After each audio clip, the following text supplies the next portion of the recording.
Welcome back to the Soccer Universe. I'm here with Fran and Yashish in our first ever visual episode.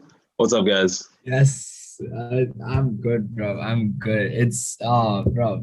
Okay, so I didn't know what's the game, United Spurs, but from what I did see, like I saw like the 20-minute extended highlights, and Pogba, my God, like why can't you just do this every day? Why can't you just do this every single time? But yeah, it's good. It's good. It's been a good while. It's been a while since we've recorded this podcast. So I'm glad we're back. We shall become consistent again. Uh, Yeah, we were took a little bit of a weekend, like a couple day hiatus. yes, yes. Fran, what about you? How are you feeling? I'm good. I'm good. My team, São Paulo, we won 5-1 yesterday, so that's fun. And then United today. Dude, I like Pogba that was good. all of us are wearing winning jerseys today. I like that. Yeah. Oh, we're sponsored by Adidas, by the way. But no, yeah, Pogba was good. Bruno was good. People keep saying that he doesn't perform against the big six. He was there. Greenwood, did you see that pass? I did. Yes. That was Even the phenomenal. finish, That the was pass, the beautiful. finish, everything about Greenwood. I love that dude. I love that dude. You know how I've been going on about like, okay, sure, he doesn't have the numbers, but he's improving. He's improving. He's improving. This Yes. game just showed like, you know, he is. Oh, I love it. I love it. Oh, but I feel All right, like so another young. Yeah, go ahead. Go ahead. Go ahead. What are you saying? no, you go, you go.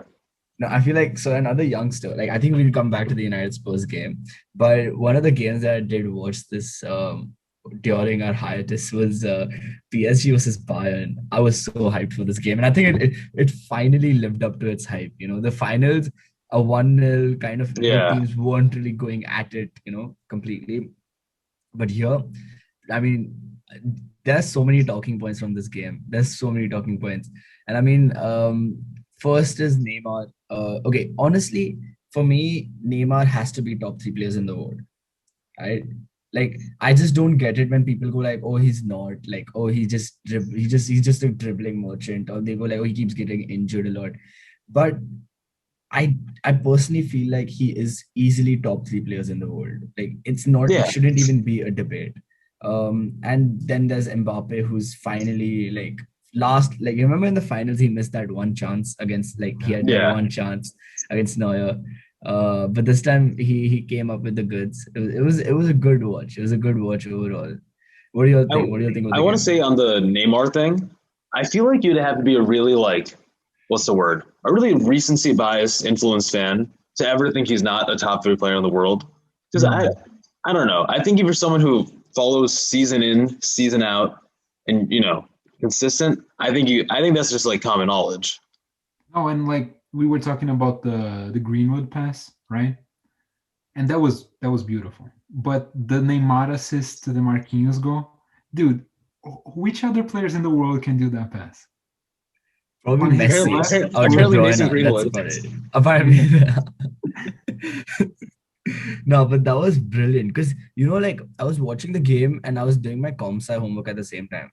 All right, so I glanced to my screen for a second and suddenly it was a goal because the ball was with Neymar and like the ball had just come out of like the zone, right? Yeah. And I was like, okay, there's no way like anything interesting is gonna happen now. Sure, they'll pass it around for a bit. Then like suddenly the commentator was like, what? And I'm just like, oh shit, that's mad. Like, and I It, had no idea how did Marquinhos have so much space? That's another question. Like, how did Bayern give Marquinhos so much space? Same thing with Mbappe, but the Mbappe, the first goal, I think Neymar did so brilliantly to attract all the defenders towards him and then just release Mbappe at the perfect Yeah. time. I But want to yeah, say, it was. Yashish, I've never related to you more than when you said you're watching soccer while doing comp sci homework. Because there's so many times I'm watching games, just like kind of like narrowly focused, like system out, dot, and then you look up, it's like Golazo, Golazo, Golazo. The worst thing. Oh my god, what a mood, what a mood. But another key talking point should be Marquinhos did score the goal, but then he got subbed off after that. And PSG does seem like a different team defensively without him, right? And do you think that's going to be an issue if they play cities and they're going to play the I mean, Bayern is the best of the best, and we saw how they kind of not crumbled, but they weren't at their best. You know? Yeah.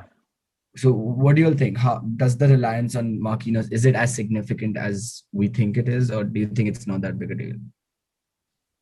I feel like it's a big deal, especially because, well, if you have to play Danilo as a center back, we saw what he did in that game. He couldn't even stop Choupo-Moting, and we joke that he's a great attacker and all, but like, come on, you gotta stop him if you're playing against him, right? And then that just unravels the whole midfield as well. Because if you take Danilo out of there, then Gay has to do the whole job by himself. And then Verratti wasn't playing. I don't know if he's playing for the second leg, but I just hope Marquinhos is back because he's the linchpin of that defense. You also kind of would hope that Kimpembe steps up a little more in the future, right? Yeah. Because I think that's a genuinely like talented like center back pairing, like at least on paper. Feels a little bit like the looking at the shirt you're wearing, the Real Madrid pairing. So when Sergio Ramos isn't playing, Varane just isn't the same player anymore, right?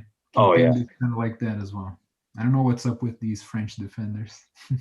no, I think like it's important to have like your center back counterpart kind of like keep you grounded in the game, and because I think I don't know because Reals look really good without Ramos and Varane now, whereas with just Varane and Militao, it always seems like they're really messy and whatnot.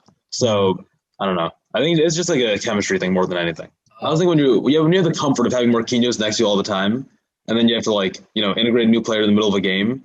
I don't know. Marquinhos is brilliant, dude. Yeah. The ball control, like he received the pass, he controlled it like an attacker. That was, as a Brazilian, I'm like over the moon right now. That too on his weak foot. The control was on his weak foot. Just wow.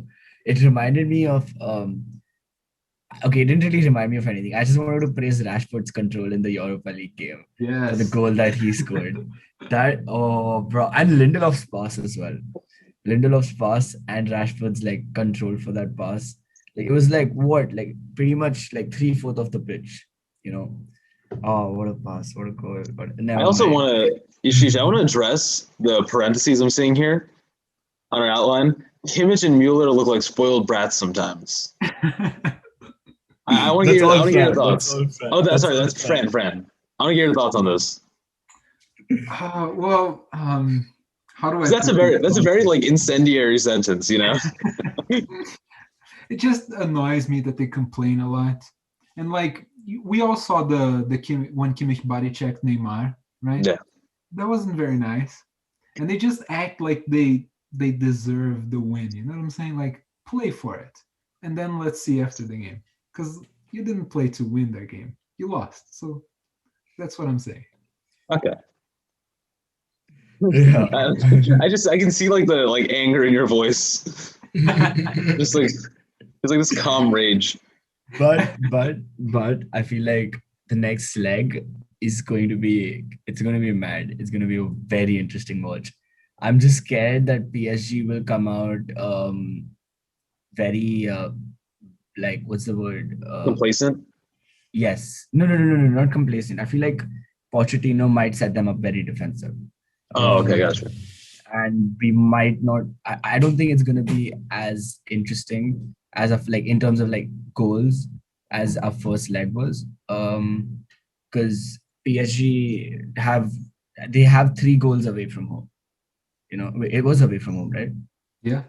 Yeah, away from home. So they have not much to like. They have a lot to protect. Yeah. But Bayern is going to come. Lewandowski is not going to be there for the next leg either, right? I don't think so. That's going to be a big seem loss. Like it is. That's going to be a big loss. I feel like in the beginning, like before Marquinhos, they could see like how much they missed Lewandowski. Because it's not just his finishing, right? It's his like how he brings every like the wingers into the play, how he holds up the ball at times, his runs, him being able to attract other defenders. Like there's a lot of like his play that. So it's gonna be interesting. Well, okay, let's do a small prediction. Who do you think is gonna go ahead? I could see Bayern like getting like a 1-0 win or something, and then just not advancing because of that. But yeah, I think PSG goes through. I think it'd be like a colossal choke if they don't, because they're set up really well right now. I'm gonna go PSG as well.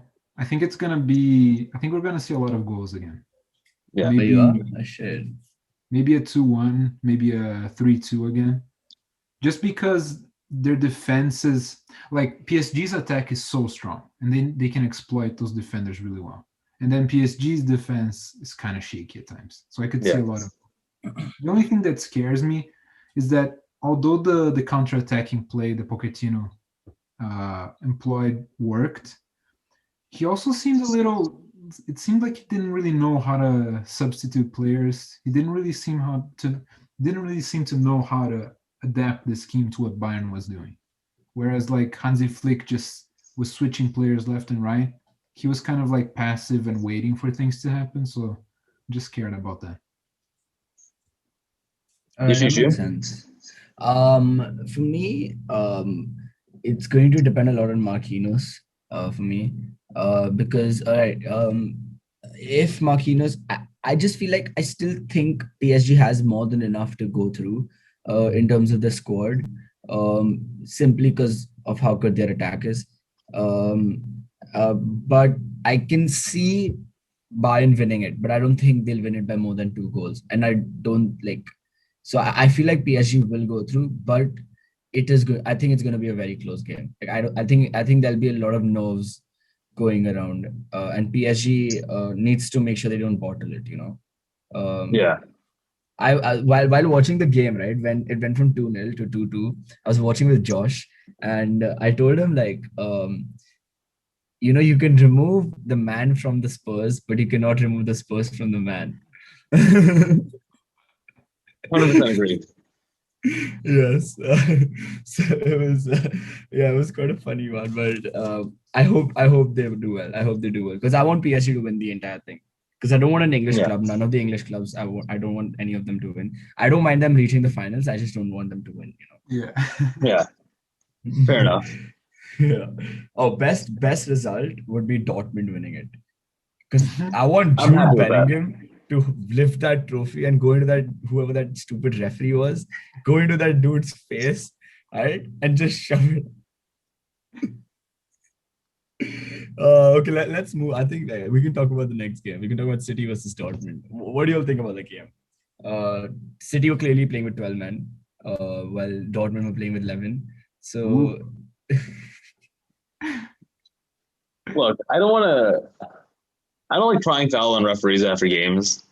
But if there's one team with like a little bit of a pull, I'm not insinuating anything. I would never say anything directly, but for visual viewers, that's a little bonus, is what I'm indicating. Oh my god! But I also want to say I still think Dortmund have a shot here. I looked at the sports book because I was thinking like maybe place a bet. Let's see, outrageous underdogs right now, but I do think I do think Dortmund can still pull this back. I honestly feel like they have a chance as well, especially because you just made the Spurs analogy. I feel like City is the same way, right? There's this pressure about UCL quarterfinals that I'm not sure they're ready to get over it already. But I don't know. They were better for most of the match, right? And although Dortmund did score a very good team goal, Haaland kind of wasn't there, was he? But I feel like it's fine. I think he can have one game where he doesn't score a goal. Like maybe like he plays 30 games, scores 30 goals. 31st game, he cannot score goal. It's fine. Sure, but there's a difference between playing Sevilla and playing Manchester City, right? Yeah. Especially because we're comparing him to Mbappe, and Mbappe scored 3 against Barcelona at the Camp Nou, scored 2 against Bayern. You know what I'm saying? Yeah, I get that. No, I feel like when that debate was going on about Haaland and Mbappe, who's the better player, I feel like simply because Haaland has been here for like a year at that level, and Mbappe's been at that level for like since Monaco, he's been performing under players like teams like City. Yeah. He simply gets the edge purely because of that. But I feel like if you go 3 years down the line, Haaland, after 3 years worth of experience at the top, and Mbappe at this point, which is I think approximately 3 years of experience at the top, I personally feel like Haaland might be a better player by then. It's debatable, but I feel like he has the ability, but I don't see that happening at Dortmund. I mean, sure, he can. I think every player, every youngster at Dortmund always has a ceiling. And I think that's why they're there. They reach the ceiling and they want to break through that ceiling, and that's why they go to a bigger club. Yeah. The question is, when do you make the move? I almost made a horrible joke right now. Did y'all Why? see 22 Jump Street? Sorry? Did y'all see 22 Jump Street? Yes. Yeah, so break through the ceiling and break the ceiling. Special bonus for the viewers. Really giving people like a good reason to watch here, right? I'd like to apologize for the Fran's behalf. Oh my god. But on the Haaland Mbappe thing, if we're to kind of project it a little bit down the road, I think Mbappe will be the more complete player. Actually, I think that's like for sure.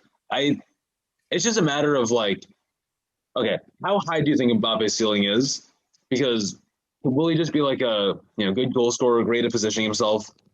The question is like, Mbappe can kind of create and score.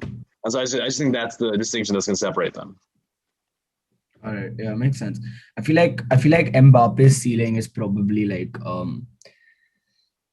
okay, this might not be a good analogy. All right, so forgive me beforehand. So I think Mbappe's ceiling could be something like a Zidane, all right, while Haaland's ceiling could be something like a Robin van Persie. How does that work, that analogy? Zidane, because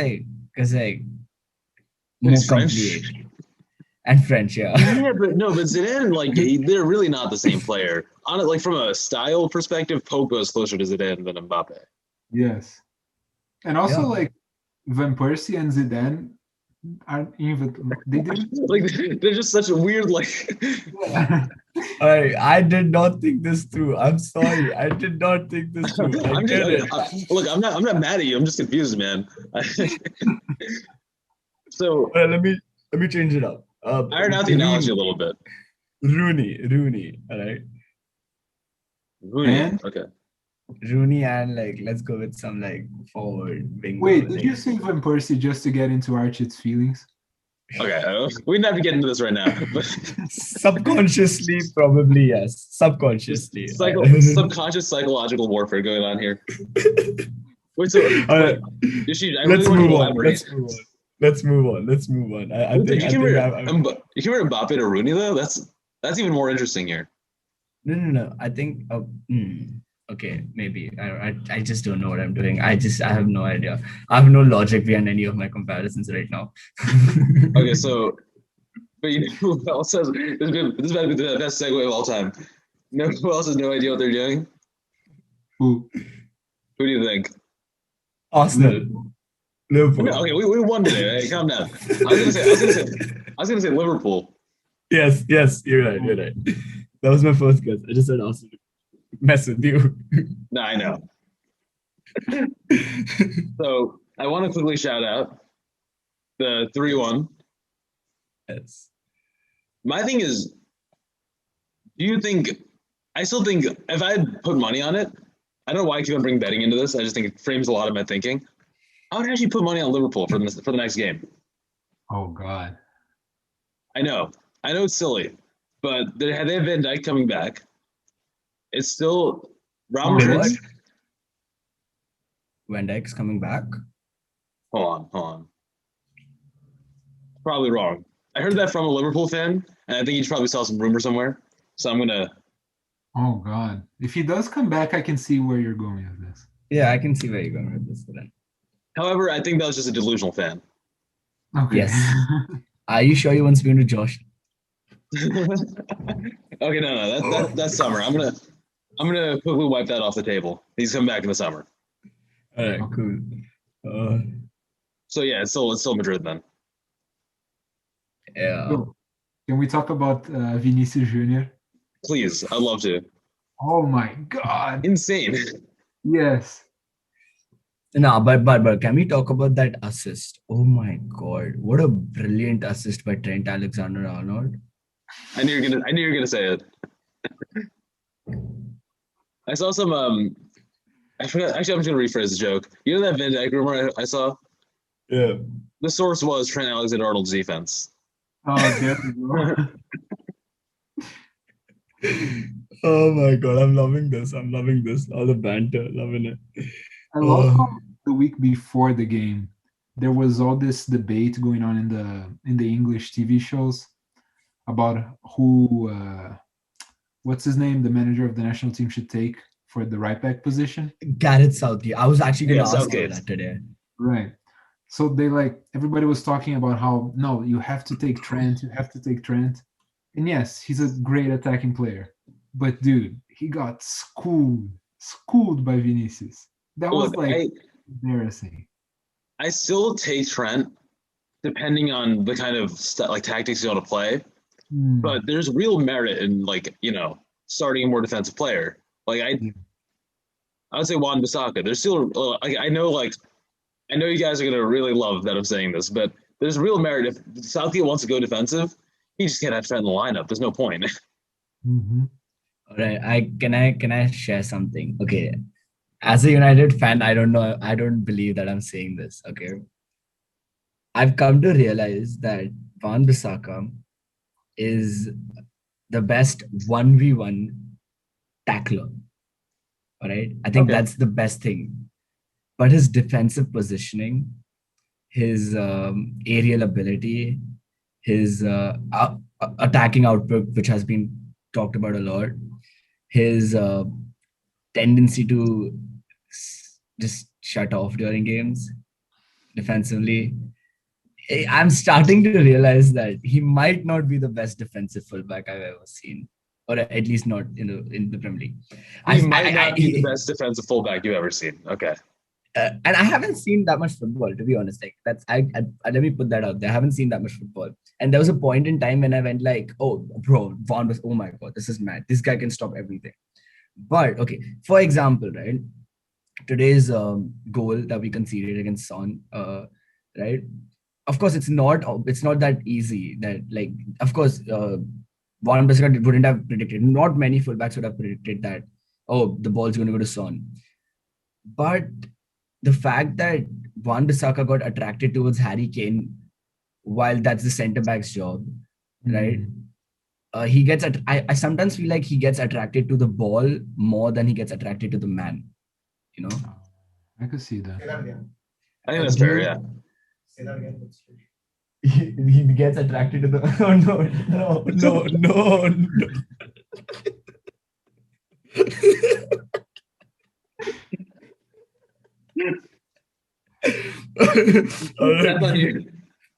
all. Just pause the podcast real quick. Oh my God.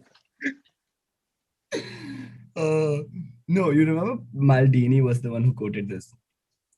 If you have to make a tackle, you've already made the Sorry. If you've had to make a tackle, you've already made a mistake. Do you remember Maldini said that? Yes. And I kind of get it now. I feel like sometimes you just don't you don't need to make a sliding tackle. You don't need to make. If you're well positioned, you can just intercept the ball, or you can make a standing tackle. And I think Bissaka is a brilliant fullback. I still think he's one of the best, right? But calling him the best is probably not the way to go.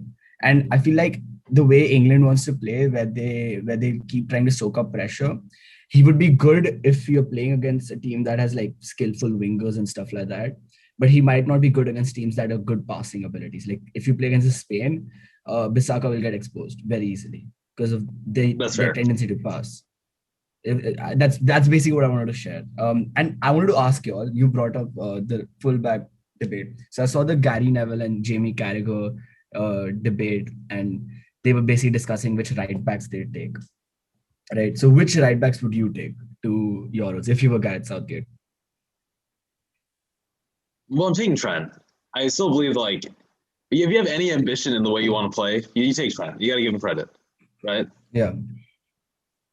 Hey, actually, I don't see why the two we named is like they're like I think that Trent as a starter and Wan-Bissaka as the backup option in case Trent is not cutting it. Mm. In case like you're up like a goal or two and you want to sit back, you sub in Wan-Bissaka.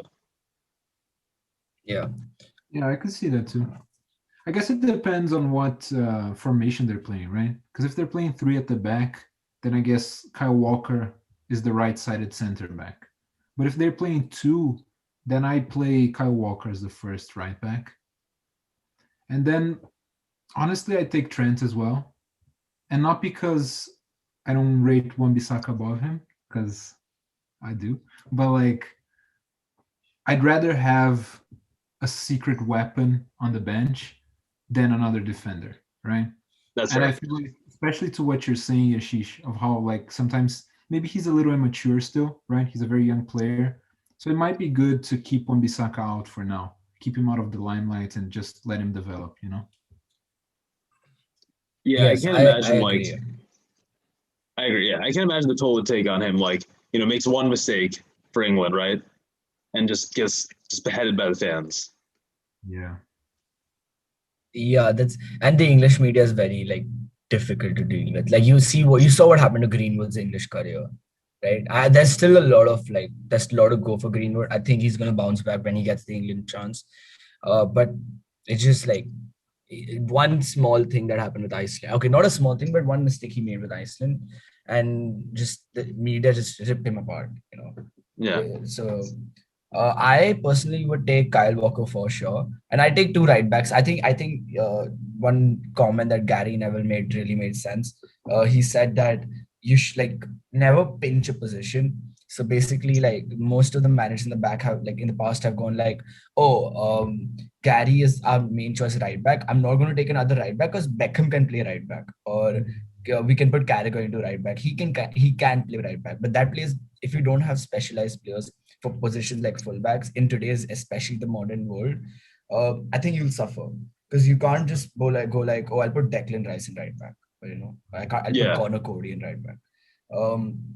So I take Kyle Walker, and see, there are three names in my mind. To be honest, Wan-Bissaka isn't one of them. Because I think he's a little young. He has a lot to like. He has a lot. What he can offer, I think there are other people who can offer similar to that. So there's like Trent, Kieran Trippier, and Reece James. Right? I feel like Okay. Kieran Trippier is so used to the setup that Southgate has.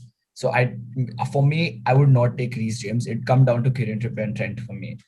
It's just like you said, you'd rather have like a mystery, not even a mystery, like a Like a potential wild super card. sub, a wild card, a potential Yeah. super sub wild card on your bench than have a reliable, consistent option.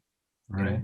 Yeah. So Trent could be considered as a double-edged sword, but I think sometimes you need that risk if you want to win the tournament. So I take Trent, that's why, and Walker would be my first choice. So yeah. And if you need any endorsement for Trent, just look at the Arsenal Liverpool game last week, right? Yes. Yes. Yeah, Yes. me and Yashish actually watched that together. And Yes. actually, I want to give the local business a shout out. East 11th Street Bar and the Ainsworth. Both of them.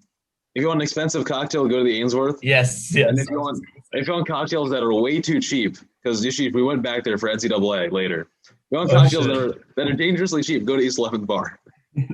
Just Uh, get my advertisements out of the way now. But yeah, so we went and watched that, and then there's a certain point in that game where they had the Yankees broadcast right next to it, and I just started like slowly just like shifting. I was like, you know what, like I don't need this today. Let me just like there's one good team that I support, oh my god! But yeah, it was a good. It started off the first half was quite a boring half. Not gonna lie. Yeah. There wasn't much happening. In the second half, Liverpool kind of turned up the tempo, and Arsenal were just the usual selves. But I that game, Trent did do a very good job. I Yeah. think he did, and he showed that he is still the best attacking option from fullback you can have. So Yeah, that's good. That's good. It's good. I mean, I don't have much else to say about the game. Liverpool were just the better team, you know. I agree. I don't know. It's that game and then the Slavia Prague game right after, where like okay, we played Sheffield today. I'll just do my quick Arsenal get it out now. Played Sheffield today. I really like what I saw today, or like what I saw before we started recording. However, people are saying this about Barca a lot. With the Slavia Prague game and the Liverpool game, this team is dead. Oh my god. The Liverpool game I'll kind of excuse just because I understand that this is a rebuilding year. We're literally 11th place or ninth now, and Liverpool is just a couple tiers ahead of us. However, Slavia Prague, you can't concede a goal in pretty much like the 90th minute against a team that's pretty much drawn for you to progress through. I don't know. That's most of my thoughts. I think like my leash with Arteta kind of gets shorter and shorter because he has these good games like today. You know, you beat Sheffield. Great. Awesome. You did it. You did what clearly no one else can do. However, yeah, there's anytime we play a game with any significance or a team against any quality, we see results like this. A 3-0 or a draw where you had 3 points in the bag. So let's finish the UCL roundup. But Oh yeah, sorry. You should just that's on you. Yeah, there's a team that can lose to United, lose to Sheffield, which is Man U. So it's good to know that. thank you, Yashish. That was nice. It wasn't necessary. I wouldn't have brought it up at all. I know. I just wanted some jokes, you know. Fair enough. All right. What are the so there was Chelsea versus Porto. What are your comments for the game? Any comments? I played out as expected. I want to shout out to whoever commented NRA Mar and also Aryan Robin under the Pulisic goal. That's most of my takeaway. I think the second leg is going to be actually. I decided to put. I don't know. I'm getting really into sports betting. I put money on that. That it's going to be a draw because I have a feeling that's just going to be a gridlocked game. Okay, I could see that. But the turn that the Mason Mount's turn for the first goal, wow, Yeah. world class. You know, Mason Mount this season just made me realize that he's in that bracket, you know, where he's never gonna get like away from banter. You know, he's still a brilliant player. Like he is a brilliant player. I feel like there are like a few players in this bracket. Like there's like Harry Maguire. There's now Trent has fallen into that bracket. Lingard is in that bracket. And now I think Mason Mount is in that bracket. These are all like actually decent, good players. If not, like they don't have to be like the best of the best, but they're still good players. It's Yeah. just they got memed once I and also they think just can't escape it. if you do anything like you make a mistake or you have like a kind of goofy personality like Lingard, Yeah. just being English is just setting you up just to constantly get like roasted. Because I think like Exactly. there's Spanish meme players. You know, Lucas Vasquez gets a lot of jokes. Nacho used to get jokes. I just don't think, at least as in the social media sphere in which I exist, I don't think I see nearly as much like banter about them as you do with the English guys. Yeah. Like even though Lingard is performing so well, the first thing that comes to our minds is, oh, Lingard should win the Ballon d'Or. He's the goat. The same jokes over and over again. I still laugh whenever I see like highlights because like I know he's great. I just like Oh, it's good. Yeah, but about the Porto game, I think the leg's done, right? Like I think there's no way Chelsea concedes 5 goals like the way they conceded to West Brom, right? there's clearly no way. Yeah. They No, could. but also that's a different Chelsea. I wouldn't really like that was prior to And Tuchel, if I'm when not mistaken. Like, no. This last weekend. oh wait, Yeah, last weekend they okay, I was conceded confusing with 5. the other West Brom like choke The that they three had. three, the 3-3. Yeah, Yeah. The last weekend, they just fell apart. It was funny. It was hilarious. I loved it. I don't know. Um, I still have. I think it's because they had a man sent off, right? Yeah, yeah, they did. Thiago They did. Silva got sent Thiago off. Silva. Yes, yeah. So I don't know. I still have confidence in Tuchel to like just hold on to this, even if he has to play the most boring football possible. I think it's still doable. Yeah, I also for want to say, sure. just because I'm wearing the shirt, What are your thoughts on Classico? I don't know. What are your thoughts on Koeman's management? You know, just the state of Barcelona as a whole. Real Madrid came to play, right? They Yeah. set up tactically to exploit Barcelona's team.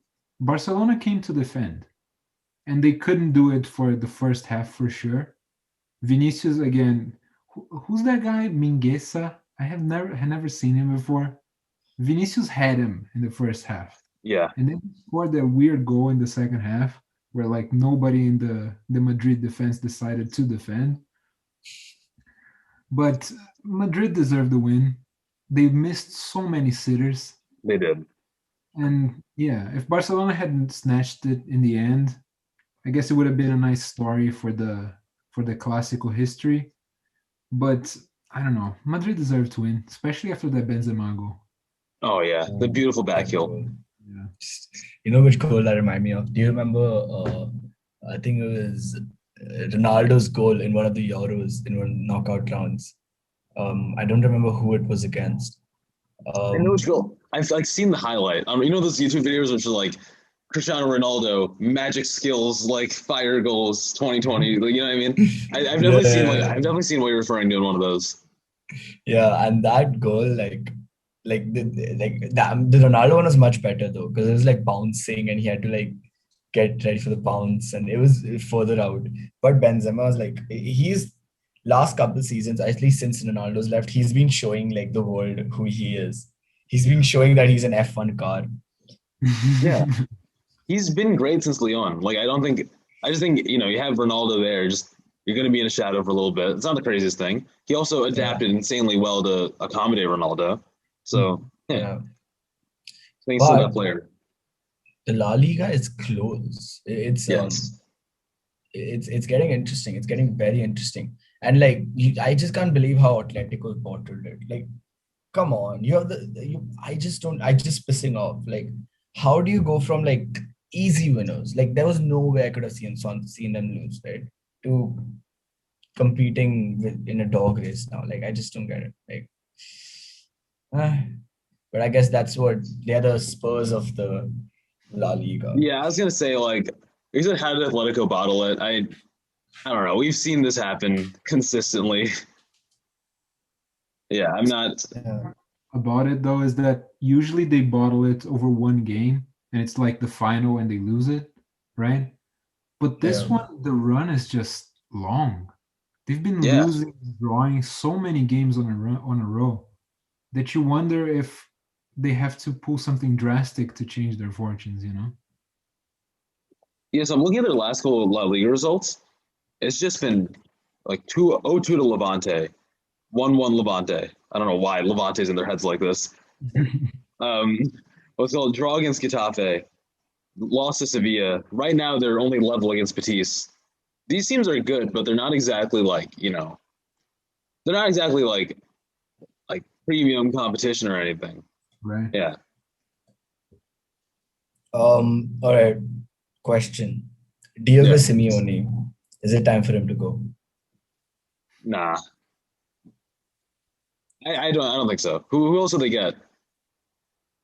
Yeah, and also, especially in today's football where managers just change clubs after 2 seasons, it's nice to have someone who's been there for a long time, And I'd rather see the club say, okay, we're gonna let go of some players, get you a whole new team, than say, okay, the players gave up on you, so we'll change managers.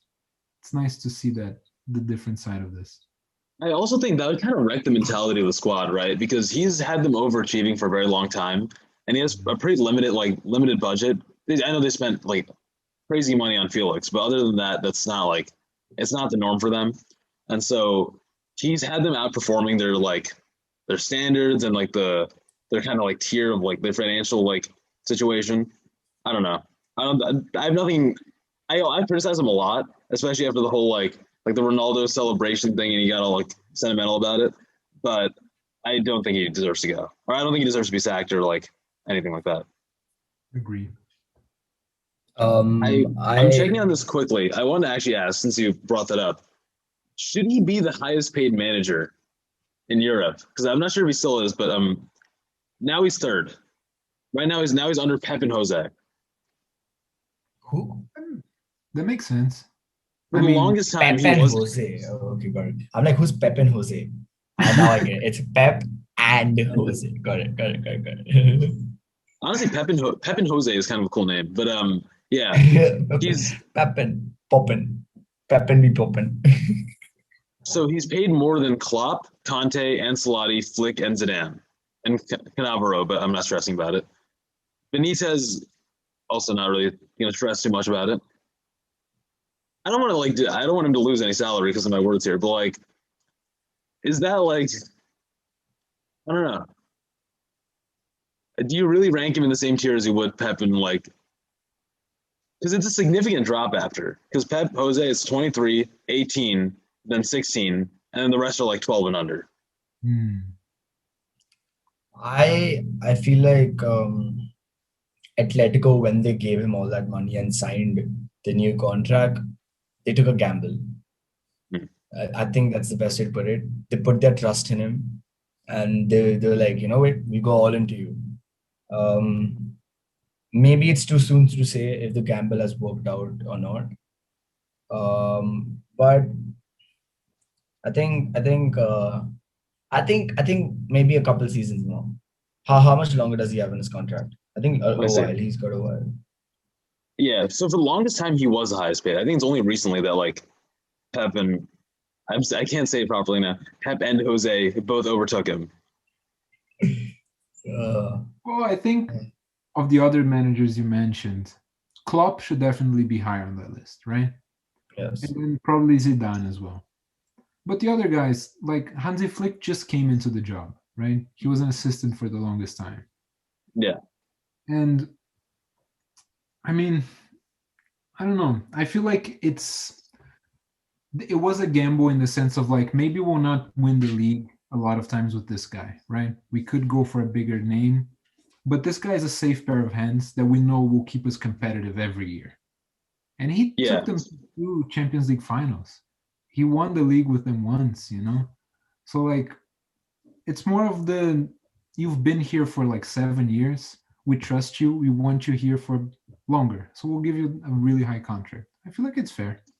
Yeah, I wouldn't even call it a gamble. I just think it's them protecting an asset because they're deciding that instead of like, you know, like squeezing out like our wallet and like paying, like having a more like having a cheaper manager in the future and just devoting that to like transfer. I think they're deciding that, you know, we'll devote a significant sum of our budget each year to Diego because we know he'll at least keep us in the top 3 and keep us like mildly competitive. I get that, but don't you think that's like a weak mentality? But they still have Barca and Real ahead of them. You know what I'm saying? It's not England where the game is spread open and anybody could win it, right? Anybody in the top 6 technically could win it. In Spain, you always have to get over the Barca Real hurdle. So like, I don't know. All right. So when you say top 6, right? So we're talking about United, City. All right. Okay. I see. Chelsea, Liverpool, Spurs, and West Ham. I was going to say Leicester, but yeah, never mind. Right. I didn't forget anyone, did I? Okay. No, it's a rebuild, like a 3-year long rebuild. I don't know what to say. Yeah, I get that. It's fine. Wait, you know what I wanted to do? I think we have a little bit of time left. Wait, what do we have? What have we missed out? Have we missed out on anything? That was weirdly Leeds efficient. Leeds versus Man City. Bro, who saw that coming? What just happened there? It's Bielsa, man. Sometimes he just like he goes for it, right? And sometimes it backfires and they get destroyed by Man United. But sometimes it works and they beat the best team in the league. Bielsa, it's box office every time. Yeah. Actually, I love that. I love that description. They're also tied with us right now. I only just now registered that. Like point wise, Leeds are tied with us. So I don't know. I gotta give Bielsa a lot, like an insane amount of credit right now. Guys, I have a suggestion. Okay. Jose Mourinho. How long do you think he's gonna last?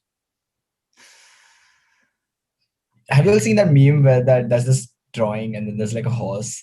So it starts off on the left hand side brilliantly, and then as you go to Yes. the right, it suddenly it went from Picasso to my nephew.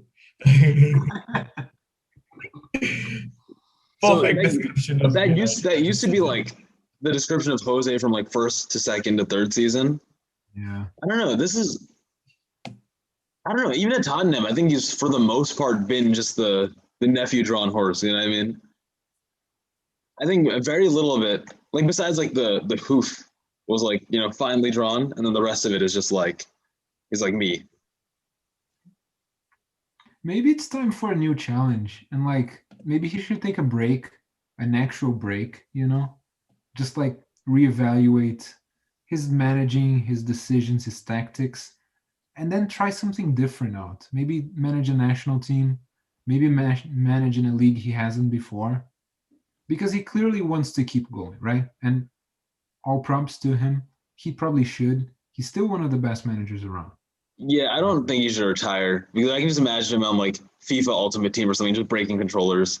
Like Right. I think he still has a lot left in the tank. But take a break, I feel like. Yeah, I agree. Reevaluate your choices. I think that's why Zidane was really smart, and also I think that's a big reason why he's not like higher in the tier of like highest paid managers. He realized like, yeah, I need a mental break, even though things are kind of going well for me, but there's a lot of pressure. Ronaldo's leaving. Let me just like have a hiatus, spend some time with my family, and then get back into it whenever I can, and no one's gonna stop me. And like Jose's the same way. He knows he's gonna get a job. Might not be a Premier League job, but or like might not be like a top six job, depending on what the top six is at this point. But I don't know. It doesn't help him to go to like a big pressure club like Tottenham anymore. You know what I mean? Yeah. I saw Neil Warnock. He had his list of the best managers in Premier League history, and I'm trying to think. He put Wenger first, which is obviously like kind of silly. I'm not gonna defend that. Like I understand that's pretty biased, but I'm gonna try to find it quickly. He did it a day ago. Yeah, he said Arsene Wenger, Guardiola, Klopp, Ferguson, and Mourinho. And I saw someone's take on that, which I was about to say like Mourinho should be higher. Someone said that Mourinho's been kind of actively destroying his spot there over the past like 4 seasons now, 5 seasons now. Yeah. I mean, he's won what, 3 Premier Leagues? All of them with Chelsea. He's won a bunch of the other trophies. He's been an important Premier League manager, I think, more than Yeah, anything. Right? It was during that time that United were kind of drifting off. Arsenal were peaking. Jose comes in and changes the culture in a different way, right? I think you have to have him in your top 5. I wouldn't be mad if it's at number 5. yeah. See, I was very quick to look at it and be like, come on, give Mourinho credit, blah blah. He's done so much. Then I kind of thought about it. I was like, you know what? If you're saying top 5 Premier League managers, Mourinho's his best accomplishments are with Porto, Inter Milan, and I mean I'd say with Chelsea too, but I'd kind of like give credit to that like the 100-point season with Real. Yeah. So yeah, from Premier League's perspective, I think exactly 5. But let's just be clear. Ferguson is number 1, right? Yeah, it is. Warnock hates United. He's a very biased man, and like as much as I want to be like, oh, it's Wenger, it's come on, let's be honest. Who did he have as Um, third? He said Wenger, Pep, Klopp, Ferguson. Okay, Klopp is 5. Klopp shouldn't be that high. Mourinho Yeah, is if anything, definitely I'd say Klopp is 5. okay. Yeah, Mourinho is ahead of Klopp still. No, why he's an is idiot. Like, I'm not. I didn't take the list itself seriously. I just want to use it as a reference point. But uh, personally, I'd say Ferguson, Wenger. Although Pep is kind of like starting to move that around a little bit, but I'm still giving Wenger credit. Ferguson, Wenger, Pep, Klopp, no Mourinho, Klopp. I think that's perfectly fair. In terms of only Premier League accomplishments, Right. because you're counting in Champions Leagues and stuff, Mourinho shoots high up the list. Mm-hmm. Yashish, I can see you like looking in the. You look so like I can see you pondering this. I'm thinking about Klopp though, right? He's won the league once. Yeah, right. It's like And he's dead right now. Like like yes. surely there are better managers than him. Surely, right? Like, but I just can't think of anyone. What about one of the older managers? One of those managers that manage like Blackbones, the Newcastles, the Yeah, Alan see, Shearer Newcastles. We see don't know the about issue. them, but I'm pretty sure those were better accomplished managers than Klopp. Yeah. Well, The issues are sorry. Sir Bobby Robson is the the big Newcastle manager. He was also Yes. Barcelona manager, but I don't think he won the Premier League, right?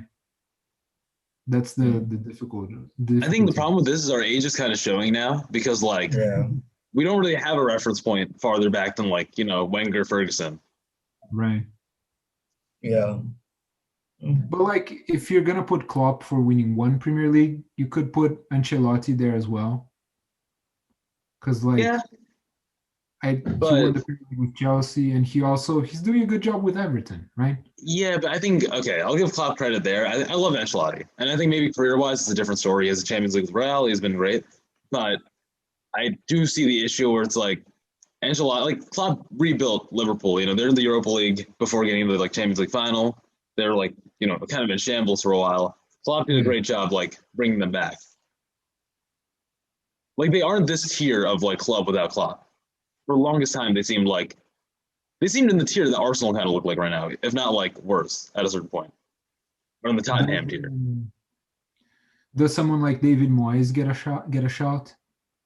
Over I Klopp w- though, nah, that's Well, what I was thinking about David not Moyes. Klopp, but like Everton wouldn't be Everton without Moyes, right? Yes, that's what I was thinking. And even like the only like bad thing in David Moyes' career is probably his one season at United, right? United. But if that is ignored, then he's actually had quite a brilliant Premier League career. He's always consistently been overachieving with mid-table teams. yeah, Right? Right now with West Ham, he's competing for the Champions League spot. And like we thought that okay, he's gonna fall off, he's gonna fall off, he's gonna fall off. But like I think we're a month into since when we started saying that, and he hasn't. West Ham is and not only are they getting results, they aren't playing boring football. They're playing good football, right? So it's a interesting choice, but I feel like winning the Premier League does come into play. Like okay, you need to have one. I Let, think. let me yeah. give let me give you another Italian name. Claudio Ranieri has to be there, I right? was thinking that. Because Yes, he won that's the a good Premier League shot. with Leicester. So like, That's a good shot. That's a good shot. That's a good shot. Honestly, I just think, single season. I think he's just like, yeah. I think he's among the best. I think he goes like Invincible, Centurions, Leicester. I'm a little biased, but what's it called? I think I don't know. Klopp has a little more longevity than yeah, Ranieri. for sure. Yeah, that's Like, the would you thing. have Ranieri lead a project? I think that's why people are giving Klopp so much credit. Mm-hmm. Yeah. What about who was the dude? I don't even remember his name. Was it Pellegrini? Yeah, no. Oh, yes, you got the name right, but no. Nah. Okay. He's a Uh, City dude, right? The one who yeah, stole it from United. stole it Hmm. like it belonged there. I mean, it does. It United does. blew it. United blew it. It was our fault. Exactly. Yeah, it was. It kind of was. But yeah, I feel like the fifth spot is very debatable. But as things stand, based on our knowledge, I think Klopp gets it. Simply Yes. because I don't think we have enough like at least I don't. I have no like I don't even know anything before 2012 to be fair. So yeah, but I wanted to discuss something, and I think we have I don't really know how much time we have. I'd give us like 10 minutes, 15. All right, let's say we have 15, maybe 20. All right. That's fine. No, I'm not setting a time limit. I was just kind of thinking of like All around right. when do we start? So if I can get some share screen permission, man, so I would like to show you all something. I think you should be able to share your screen. No, I can't. Uh, I don't know how to. No, Oh, so there's you that should. arrow. Yes. Yes, you got it. I got it. All right, cool. Oh, we All can right. share at the same time. It's kind of cool.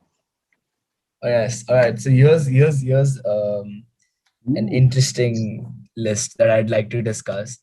So this is Jamie Carragher and Gary Neville's choice in terms of who they think they'd if they were Gareth Southgate, who they'd take to Can I say one Euros. thing?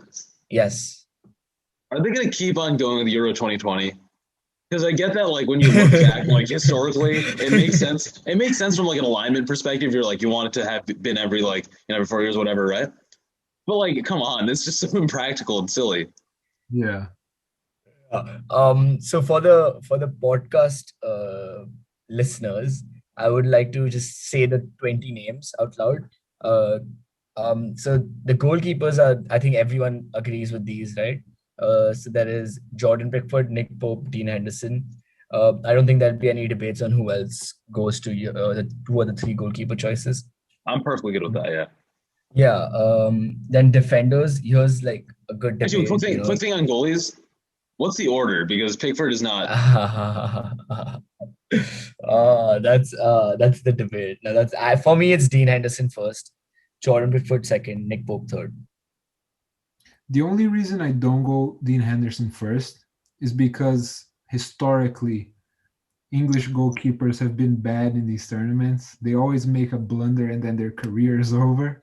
So And you don't want to. I'd rather Dean Henderson observe things from the bench, get the experience, and then maybe on the next tournament he gets the. You would rather someone else make a mistake, and then the whole time they're thinking, why don't you put in Dean Henderson? And then you'd be like the cocky Yeah. Man United fan. Oh my god. Yeah, I get that. But I feel like talent-wise and ability-wise, Dean Henderson is the best. And Right? he's been very good lately.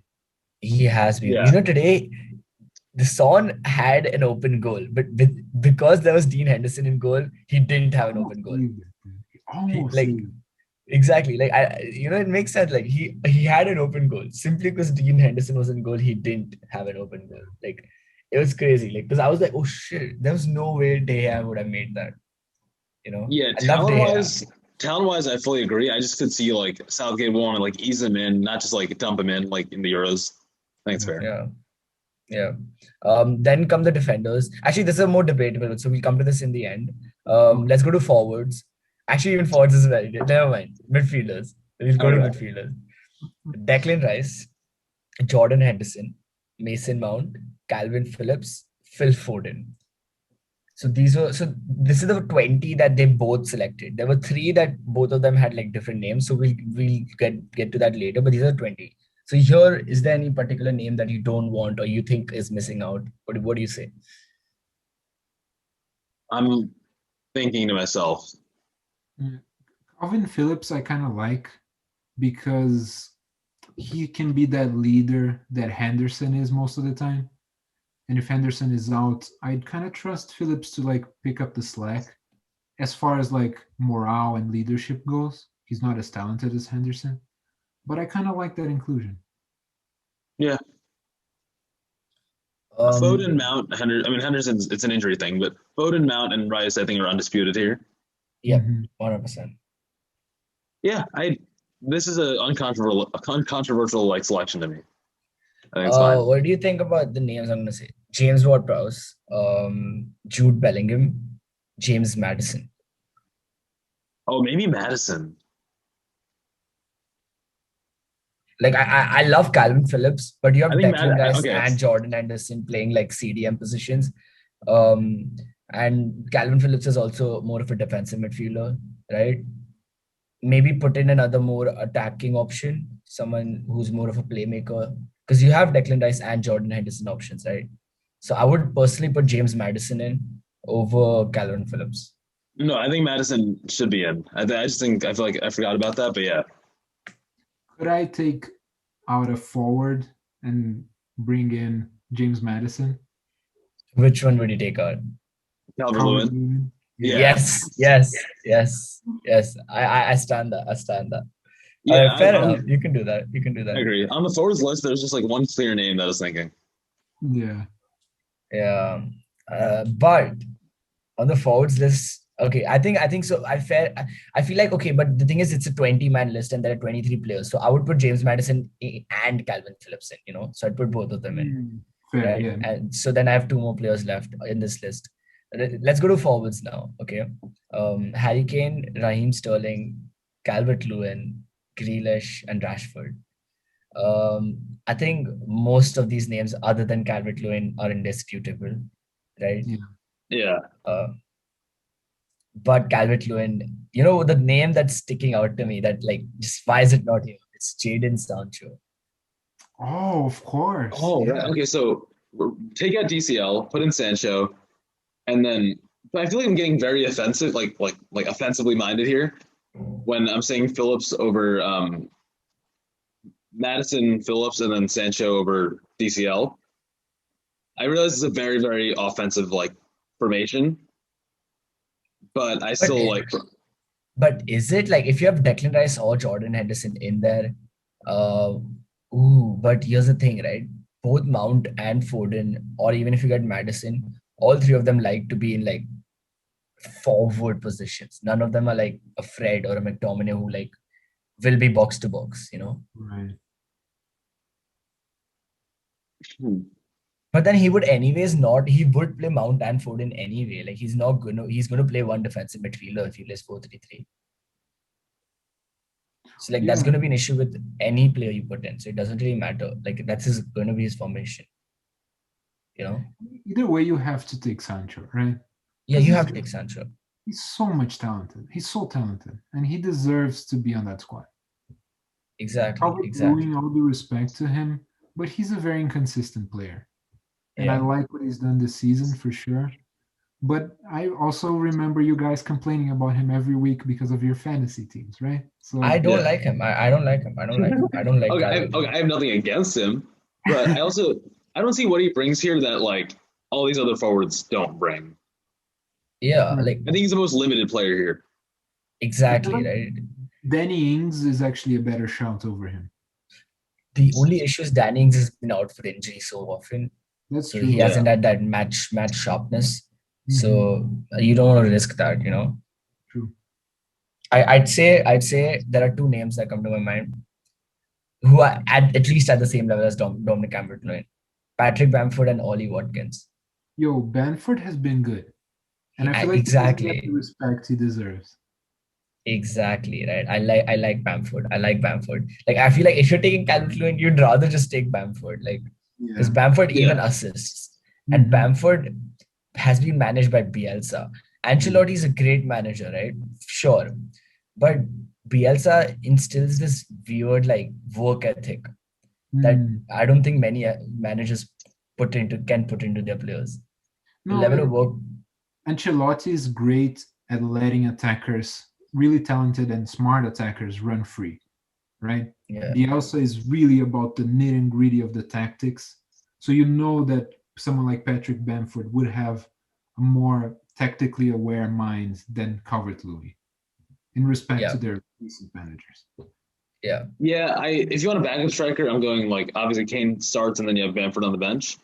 But I'm just taking I'm taking the Calvert-Lewin slot and putting in Jadon Sancho.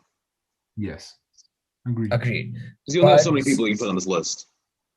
yeah, exactly. So here's the thing, right? Over here, I personally would have put James Madison as including Calvin Phillips. So that'd be like 6 midfielders. So that'd leave 2 more options to be included in this list. I personally feel like, okay, sure, I'd remove Dominic Calvert-Lewin and put in Patrick Bamford, and I put Jadon Sancho as my 6th forward. Mm. Then comes one more defender left in the defenders list. Now, this is a very debatable list, okay? So there's Kyle Walker, Trent Alexander-Arnold, Ben Chilwell, Luke Shaw. I think so far so good, makes sense. John Stones, Harry Maguire, Tyrone Mings. That's a weird one. Exactly. That Tyrone last Mings. inclusion's a little don't sticks out to me. Yeah, Tyrone Mings is it's the one debatable one, like there are like better options, right? There's Connor Cody, there is Michael Keane, then there is Joe Gomez is injured. It would have been Joe Gomez if he was fit. But I feel like even Ezri Konza in Aston Villa itself is a better defender than Tyrone Mings. But yeah, what do you think? What do you think about this? Who would be your third center back option?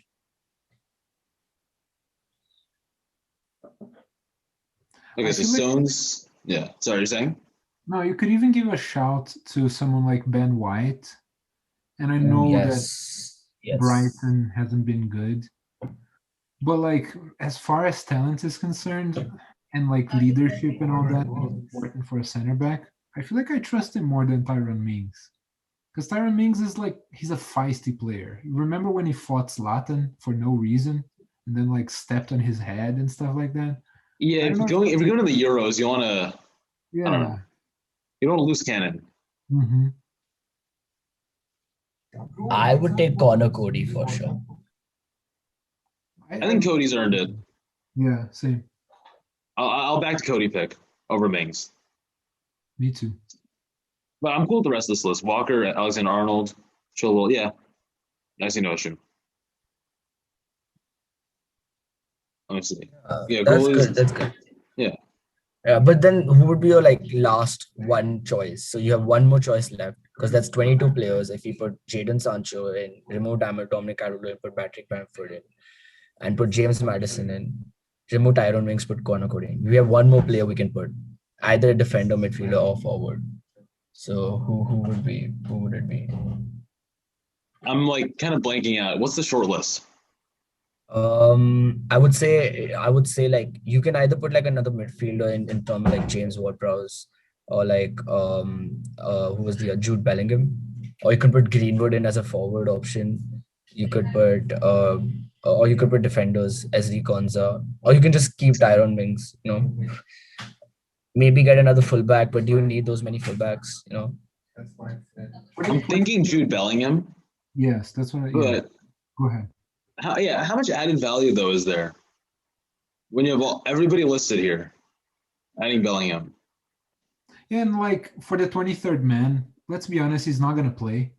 So I feel like Yeah, it's nice to take a very young player and just have him with the experienced guys, right? Have him yeah. experience the tournament. So I'd either take Bellingham or Greenwood. Yeah, Yeah, that's I true. That's raised true. Bellingham a little bit higher at this moment, so Well, I'll clearly you take. didn't see his assist today, but that's But okay. yeah, I'll take Bellingham for the 23rd spot just for the long term growth. That's Okay, nice. I like That's that. nice. So yeah, I think that was the only thing I wanted to speak about last. So I shall stop sharing my screen now. All right, that's good. We should do this next week with another national team I'm thinking, yeah, like I think Spain would be a good shout. France maybe. for sure. I was thinking Portugal. I kind of actually know about Portugal. That's why I don't really know that much about Spain. I'd be down for Portugal, but I don't know how much contention Portugal has in their squad at this moment. True, true, true. I was if the viewers please comment down in the section if you all would like to see tier lists, of like youngs, those tier lists like under 21 youngsters, best ones in the world, most potential, or like best midfielders in the world, stuff like that. That's always fun. So if you all are interested ever, if we get more than 5 likes, we will do a tier list. Nice. Okay, that's the goal. All right. In that case, I'll see both of you next week, and then we should continue doing episodes like this. That's the goal. Yeah. Yes, yes. All right. Goodbye, All right. Apologies lads. to Goodbye. Norway. Apologies to Norway. Yeah. Apologies to Dominic Calvert-Lewin. Yes, that too.